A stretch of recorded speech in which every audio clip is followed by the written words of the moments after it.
بسم اللہ الرحمن الرحیم نحمدہ ونصلی ونسلم علی رسولہ الکریم اما بعد اعوذ باللہ من الشیطان الرجیم بسم اللہ الرحمن الرحیم۔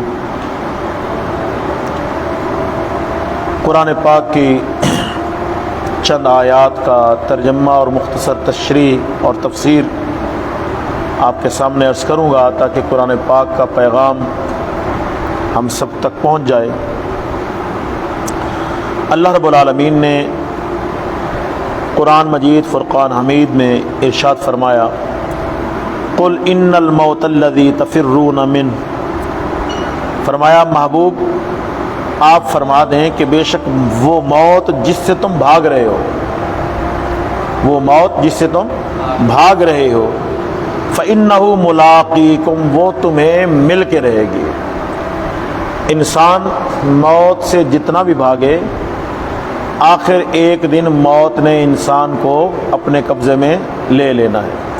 یاد رکھیں، موت جہاں لکھی ہوئی ہے، جیسے لکھی ہوئی ہے، جب لکھی ہوئی ہے، وہ آ کے رہے گی۔ ایک دفعہ کا ذکر ہے کہ حضرت اسرائیل علیہ السلام انسانی شکل میں حضرت سلیمان علیہ السلام کے پاس بیٹھے ہوئے تھے، تو آپ کے دربار میں ایک شخص بیٹھا ہوا تھا۔ تو حضرت اسرائیل علیہ السلام تھوڑی دیر بیٹھ کے چلے گئے، تو وہ شخص آپ کے پاس آیا اور آ کر کہا، جی حضرت یہ جو ابھی بیٹھے ہوئے تھے پتہ نہیں یہ کون ہے، انہوں نے بڑی خوفناک نظروں سے مجھے دیکھا، میں ڈر رہا ہوں، مجھے لگتا ہے کہ یہ مجھے مار دیں گے، مجھے نقصان پہنچا دیں گے، آپ مہربانی کریں مجھے کہیں ایسی جگہ پہ پہنچا دیں جہاں یہ نہ پہنچ سکیں۔ حضرت سلیمان علیہ السلام مسکرائے۔ بہرحال آپ نے جو ہے ان کو ایک جزیرے میں دور بھیج دیا، ہوا کو حکم دیا، کیونکہ ان کی بادشاہی ہوا پہ بھی تھی، ہوا کو حکم دیا تو ہوا اس شخص کو لے کے دور جزیرے میں چھوڑ آئی۔ تو کچھ دیر کے بعد حضرت اسرائیل علیہ السلام دوبارہ آئے، تو حضرت سلیمان نے پوچھا کہ آپ نے میرے ایک درباری کو بڑی خوفناک نظروں سے دیکھا تھا اور وہ ڈر گیا، میں نے اس کو دور بھجوا دیا۔ تو حضرت اسرائیل علیہ السلام نے کہا کہ میں نے اس لیے اس کو غصے سے دیکھا تھا کہ اس کی تو ابھی موت لکھی ہوئی ہے فلاں جگہ پہ اور یہ یہاں بیٹھا ہوا ہے، فلاں جزیرے میں اس کی موت لکھی ہوئی ہے اور یہ یہاں بیٹھا ہوا ہے۔ جب میں چلا گیا تو آپ نے ہوا کو حکم دیا، یہ جو اس کا ٹائم تھا موت کا، اسی ٹائم یہ وہاں پہنچا اور میں ابھی اس کی روح قبض کر کے آ رہا ہوں۔ تو موت جہاں لکھی ہے، جب لکھی ہے، جیسے لکھی ہے، اس نے آنا ہے۔ تو لہٰذا انسان کو کرنا کیا چاہیے؟ ہر وقت موت کے لیے تیار رہنا چاہیے، ہر وقت موت کی تیاری میں رہنا چاہیے کہ کسی بھی وقت آ سکتی ہے۔ تو اس لیے اللہ پاک نے فرمایا، محبوب آپ فرما دیں بے شک وہ موت جس سے تم بھاگتے ہو وہ تمہیں مل کے رہے گی۔ ثم تردون الی عالم الغیب والشہادہ، پھر تم اس ذات کی طرف لوٹائے جاؤ گے جو غیب کو بھی جانتا ہے، حاضر کو بھی جانتا ہے۔ ہمارے جو عمل ہیں، ہمارا جو کردار ہے، ہم سب کے سامنے جو کریں، ہم علیحدگی میں جو کچھ کریں، وہ اللہ ہمارے غیب کو بھی جانتا ہے، ہمارے حاضر کو بھی جانتا ہے۔ اور حساب کس نے لینا ہے؟ اللہ نے لینا ہے، اور اللہ ہمارے غیب، ہمارے حاضر سب کچھ جانتا ہے۔ فَيُنَبِّئُكُم بِمَا كُنتُمْ تَعْمَلُونَ، پس وہ تمہیں خبر دے گا اس چیز کی جو کچھ تم عمل کرتے رہے۔ انسان جو کچھ کرتا رہا، اللہ پاک اس کو سب خبر دے گا۔ اللہ پاک ہر چیز جانتا ہے۔ اگر وہ حساب لینے پہ آئے تو کوئی شخص اس کی بارگاہ میں حساب دے سکتا نہیں ہے، بخشنے پہ آئے تو پھر وہ بڑے بڑے گناہ گاروں کو بھی بخش دیتا ہے۔ ایک شخص کے بارے میں آتا ہے کہ قیامت کے دن اللہ پاک اس کو فرمائے گا کہ اپنے نام اعمال کو پڑھو۔ ہر شخص کو نام اعمال دیا جائے گا نا، تو اللہ پاک فرمائے گا پڑھو۔ اب وہ اللہ کی بارگاہ کا حیا کرے گا، لحاظ کرے گا کہ میں اپنے گناہ اللہ پاک کی بارگاہ میں کیسے پڑھوں۔ تو وہ کیا کرے گا؟ بڑے بڑے گناہ چھوڑتا جائے گا، چھوٹے چھوٹے پڑھتا جائے گا، بڑے بڑے چھوڑتا جائے گا، چھوٹے چھوٹے پڑھتا جائے گا۔ جب وہ پڑھ لے گا تو اللہ پاک کی رحمت کو جوش آئے گا، اللہ فرمائے گا کہ میں نے جو تیرے گناہ تھے ان کو نیکیوں میں بدل دیا، جو تیرے گناہ تھے ان کو نیکیوں میں بدل دیا۔ وہ بندہ عرض کرے گا، مولا میں نے تو چھوٹے گناہ پڑھے ہیں، بڑے تو میں نے پڑھے نہیں۔ فرمائے گا وہ سب جانتا ہے۔ پھر بھی پوچھے گا کہ تو نے بڑے کیوں نہیں پڑھے؟ عرض کرے گا، مولا تیری بارگاہ سے حیا آ رہا تھا۔ تو اللہ فرمائے گا، جا میں نے تیرے بڑے گناہوں کو بھی نیکیوں میں بدل دیا۔ تو وہ بڑا کریم ہے، بخشنے پہ آئے تو بڑے بڑے گناہ گاروں کو بخش دے، اور اگر پکڑنے پہ آئے تو پھر بڑے بڑے جو زور آور ہیں وہ بھی پکڑے جائیں گے۔ تو اس لیے فرمایا کہ اللہ پاک وہ ذات ہے جو غیب اور حاضر سب کو جانتا ہے، اور تم نے لوٹ کے اس کی بارگاہ کی طرف جانا ہے، پھر وہ تمہیں خبر دے گا جو کچھ تم عمل کرتے رہے۔ تو اس لیے جب موت لازمی ہے، جب اللہ پاک کی بارگاہ میں جواب لازمی ہے، تو پھر ہمیں ہر وقت ایک تو موت کے لیے تیار رہنا چاہیے، اور دوسرا ہر وقت یہ سوچنا چاہیے کہ میں جو بھی کر رہا ہوں اس بارگاہ میں جواب دینا ہے، جواب دینا ہے۔ تو اس لیے ہمیں وہ کام کرنے چاہیے کہ ہماری آخرت جو ہے وہ آسان ہو جائے۔ اسی طرح دوسرے مقام پہ اللہ رب العالمین نے ارشاد فرمایا، یا ایھا الذین آمنوا لا تلھکم اموالکم ولا اولادکم عن ذکر اللہ۔ فرمایا اے ایمان والو، کہیں تمہارے مال اور تمہاری اولادیں تمہیں اللہ کے ذکر سے نہ روک دیں، یعنی اپنے آپ کو اتنا مصروف نہ رکھو اولاد کے لیے اور مال حاصل کرنے کے لیے، اپنے آپ کو اتنا مصروف نہ رکھو کہ تمہیں اللہ کے ذکر کا ہی ٹائم نہ ملے۔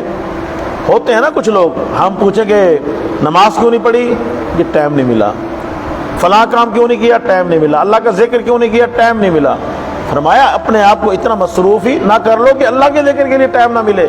انسان کی اس سے بڑی بدبختی کیا ہو سکتی ہے کہ انسان اتنا مصروف ہو جائے اس کو اللہ کی عبادت کے لیے ٹائم نہ ملے، اللہ کے ذکر کے لیے ٹائم نہ ملے۔ تو فرمایا اے ایمان والو، کہیں تمہارے مال تمہاری اولادیں تمہیں اللہ کے ذکر سے نہ روک دیں۔ اللہ کا ذکر، اللہ کی یاد، نماز، اللہ کے راستے میں نیکیاں یہ ضرور کرتے رہنا، کہیں تمہارے مال تمہاری اولادیں تمہیں اس سے روک نہ دیں۔ فرمایا وَمَن يَفْعَلْ ذَلِكَ فَأُولَٰئِكَ هُمُ الْخَاسِرُونَ، اور جو شخص ایسا کرے گا نا وہ نقصان میں ہے۔ جو شخص اتنا مصروف ہو جائے، مال تو بڑا کمال ہے، دولت مند تو بڑا ہو جائے، لیکن اللہ کی یاد کا ٹائم نہ ہو، اللہ کے ذکر کا ٹائم نہ ہو، تو وہ بتائیں کامیاب ہے؟ وہ کامیاب نہیں ہے، وہ نقصان میں ہے، جس کو اللہ کی یاد کے لیے ٹائم نہ ملے۔ تو ماشاءاللہ آپ لوگ اعتکاف میں بیٹھے ہیں، اور یہ 10 دن 10 راتیں آپ اللہ کے گھر میں بیٹھ کے اللہ کو یاد کر رہے ہیں، دنیا کو چھوڑ چھاڑ کے بیٹھے ہیں، تو رمضان کے بعد بھی اللہ کی یاد ضرور کرنی ہے۔ 5 وقت نماز ٹائم پہ پڑھیں، کچھ دیر پہلے آئیں، مسجد میں سنتیں پڑھیں، قرآن کی تلاوت کریں، اللہ کا ذکر کریں، درود شریف پڑھیں۔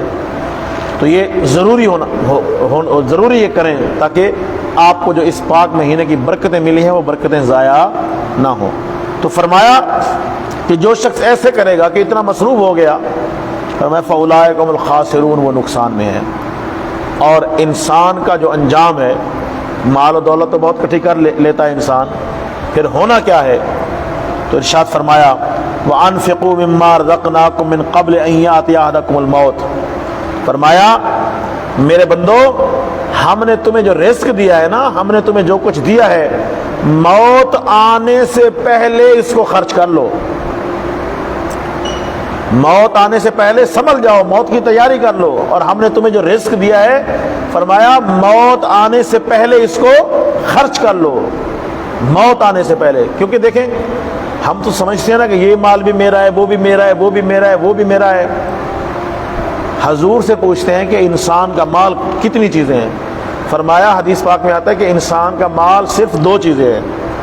انسان کا جو مال ہے وہ کتنی چیزیں ہیں؟ 2 چیزیں۔ کون سی؟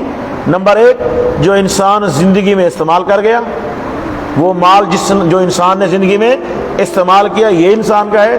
نمبر 2 جو اللہ کے راستے میں خرچ کر کے آگے جمع کرا دیا، اللہ کے راستے میں خرچ کر کے جو آگے جمع کرا دیا، یہ 2 مال انسان کے ہیں۔ باقی سب کچھ کس کا ہے؟ جب انسان فوت ہوتا ہے وہ کس کو ملتا ہے؟ وارثوں کو مل جاتا ہے۔ تو اس لیے فرمایا کہ ہم نے تمہیں جو رزق دیا ہے، موت آنے سے پہلے پہلے اس کو خرچ کر لو۔ ان یاتی احدکم الموت، موت آنے سے پہلے، فیقول رب لولا اخرتنی الی اجل قریب، فرمایا موت آئے گی تو پھر وہ کہے گا یا اللہ تھوڑی سی مہلت دے دے، یہ جو میرا اجل ہے، یہ جو موت کا وقت ہے، اس کو تھوڑا سا مؤخر کر دے، تھوڑی سی مہلت دے دے۔ فاصدق واکم من الصالحین، تاکہ میں صدقہ کر لوں اور نیکوں میں ہو جاؤں، مجھے تھوڑی سی مہلت دے دے، میں یہ مال تیرے راستے میں خرچ کر لوں اور نیکوں میں ہو جاؤں۔ مطلب مال خرچ کرنے سے بھی انسان کس میں شامل ہو جاتا ہے؟ نیکوں میں۔ اب مال جمع کرتا رہا، موت کا وقت آ گیا، وہ اللہ سے مہلت مانگ رہا ہے، تھوڑی سی مہلت دے دے، میں مال خرچ کر کے نیکوں میں ہو جاؤں، اچھے میں ہو جاؤں، تو کیا مہلت ملے گی؟ فرمایا وَلَن يُؤَخِّرَ اللَّهُ نَفْسًا إِذَا جَاءَ أَجَلُهَا، جس نفس کا بھی موت کا وقت آتا ہے اسے پھر مہلت نہیں دی جاتی ہے، جس کا بھی مرنے کا وقت آتا ہے اسے پھر مہلت نہیں ملتی ہے، اسے مہلت نہیں ملتی ہے۔ وَاللَّهُ خَبِيرٌ بِمَا تَعْمَلُونَ، جو کچھ تم عمل کرتے ہو اللہ اس کی خبر رکھتا ہے۔ تو یہ آیات جو میں نے آپ کے سامنے بیان کی ہیں، یہ ہمیں اس بات کا درس دے رہی ہیں کہ دنیا کی جو زندگی ہے یہ مختصر ہے، دنیا کی زندگی مختصر ہے، یہ کسی بھی وقت ختم ہو سکتی ہے، اور یہ مال دولت سب یہیں رہ جانا ہے۔ انسان کے ساتھ جو جائے گا وہ انسان کا نیک عمل جائے گا، انسان کی نیکی جائے گی، انسان کا نیک عمل جائے گا، جو ہم نیک عمل کریں گے وہ ہمارے ساتھ جائے گا۔ تو اس پاک مہینے کا جو پاکیزہ ماحول ہے وہ بھی ہمیں کس چیز کا درس دے رہا ہے؟ نیک عمل کا درس دے رہا ہے کہ دیکھیں صبح انسان سحری کرتا ہے، سحری کیا ہے؟ عبادت ہے، ثواب ہے، پھر جو ہے نماز پڑھتا ہے، اس کے بعد انسان اس نیت سے نیند کرے کہ میں نماز کے لیے دوبارہ تیار ہو جاؤں، تو یہ نیند بھی کیا بن جاتی ہے؟ عبادت بن جاتی ہے، ثواب بن جاتا ہے، اور پھر سارا دن انسان ایک نیک ماحول میں گزارتا ہے، ایک پاکیزہ ماحول میں گزارتا ہے۔ تو ابھی چند دن رہ گئے ہیں رمضان کے ختم ہونے میں، تو یہ جو پاکیزہ ماحول ہمیں ملا ہے اس ماحول کو ہم نے ہمیشہ جاری رکھنا ہے۔ میں آپ سے بار بار یہ گزارش کر رہا ہوں اور ہر سال یہ گزارش کرتا ہوں آپ سے کہ ایسا کبھی نہ کرنا کہ ابھی تو ہم اعتکاف میں بیٹھے ہیں، روزے بھی رکھ رہے ہیں، نمازیں بھی پڑھ رہے ہیں، اور پھر جو ہے عید کے بعد ہماری ٹوپیاں جیب میں اور پھر نماز کا ہوش ہی نہ ہو۔ ایسا نہیں کرنا، ایسا کریں گے تو پھر نماز رمضان میں جو ہم نے نیکیاں کی ہیں وہ کیا ہو جائیں گی؟ ضائع ہو جائیں گی۔ تو اس لیے اب ماشاءاللہ اللہ کا شکر ادا کریں کہ اللہ پاک نے آپ کو اپنے دروازے پہ بلایا ہے، اپنے دروازے پہ بٹھائی، اللہ کا شکر ادا کریں۔ مجھے یہ بتائیں یہ مسجد کس کا گھر ہے؟ اللہ کا گھر ہے۔ اب آپ کا جو گھر ہے، میں آپ سے پوچھتا ہوں، جس بندے کو آپ نہ پسند کریں وہ آپ کے گھر آ سکتا ہے؟ جس بندے کے بارے میں فرمائیں کہ اس نے میرے گھر نہیں آنا وہ آ سکتا ہے؟ تو اللہ کے گھر میں بھی وہی آتا ہے جو اللہ کو پسند ہوتا ہے، اللہ کے گھر میں بھی وہی آتا ہے جو اللہ کو پسند ہوتا ہے۔ جو بندہ رمضان میں بھی نہیں آ رہا، جس کو رمضان میں بھی مسجد میں آنا نصیب نہیں ہے، تو اس کو اپنے عمل پہ غور کرنا چاہیے کہ اس سے آخر کون سی ایسی غلطی ہو رہی ہے کہ اللہ اس کے گھر پہ مسجد میں آنا پسند ہی نہیں فرما رہا ہے۔ تو یہ ایک بہت بڑی بدبختی ہے۔ تو اس لیے آپ نیک بخت ہیں کہ نہ صرف اللہ نے آپ کو اپنے گھر پہ بلایا ہے بلکہ 10 دن 10 راتیں اپنا مہمان بنا کے آپ کو بٹھایا ہے، تو یہ بہت بڑی بات ہے۔ اعتکاف جو ہے اس کا اجر 2 مقبول حج اور 2 عمروں کے برابر ہے۔ تو اس لیے میرے جو نوجوان ہیں آپ اس بات پہ توجہ کرنا کہ عید کے بعد اس نیکی کا جو سلسلہ ہے اس کو جاری رکھنا تاکہ ہمیں اس کی برکتیں ملتی رہیں۔ اللہ پاک ہم سب کو عمل کی توفیق عطا فرمائے، آمین ثم آمین، وما علیہ الا البلاغ۔